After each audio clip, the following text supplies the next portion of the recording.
Here's some preparation for using a chromatic tuner.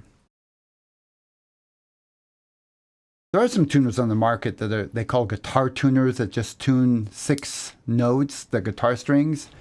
The problem with those, if you're not in the range of one of the guitar strings, it doesn't know what to do.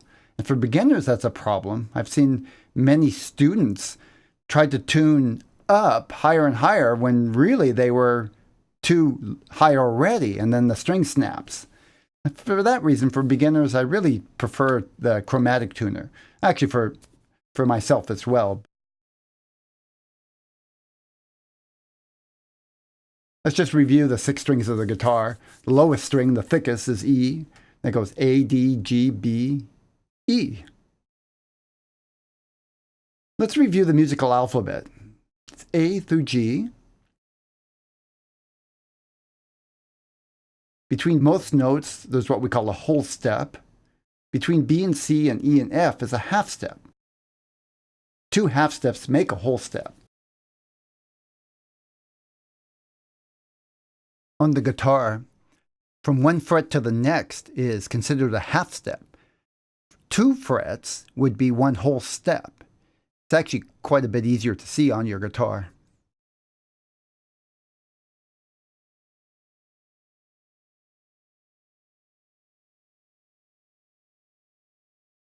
Between all the notes that are whole steps, there's another note. In the case of between A and B, it's A sharp, or it could be called B flat.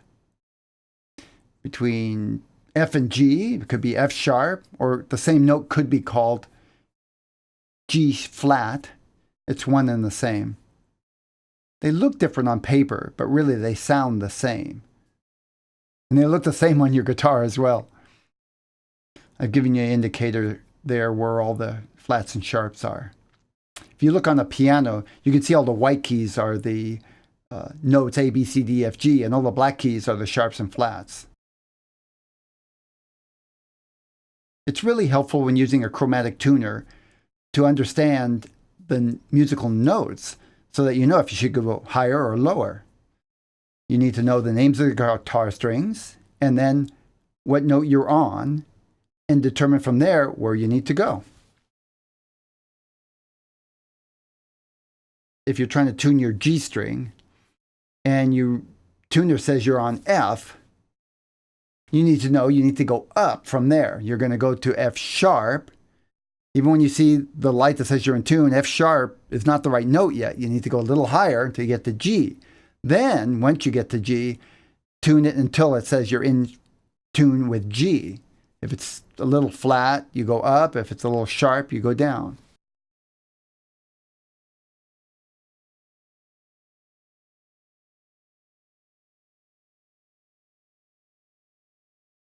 Remember, between B and C and E and F, there are no other notes.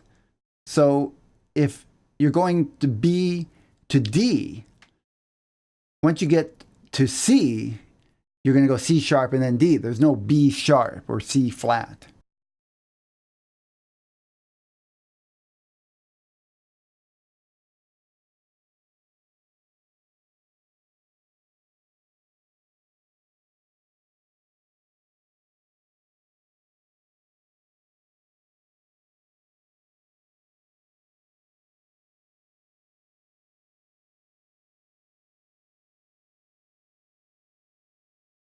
With an acoustic guitar or a classical guitar, you use the microphone. Electric guitar, it's easier to plug them in. You have to watch for distractions. That's why I recommend a quiet place, especially for students. And memorize the open strings. Just get it over with. It'll make it a lot easier. Using an electronic tuner is much easier than using any of the pitch pipes or the tuning forks or any of that kind of stuff. They're more accurate also. They're cheap enough to just get a couple and keep them handy where you'll use them. In the next video, I'll show you some different tuners, and then in the third video, I'll actually demonstrate how to use them and show you some tricks and tips. I'll see you in part 2.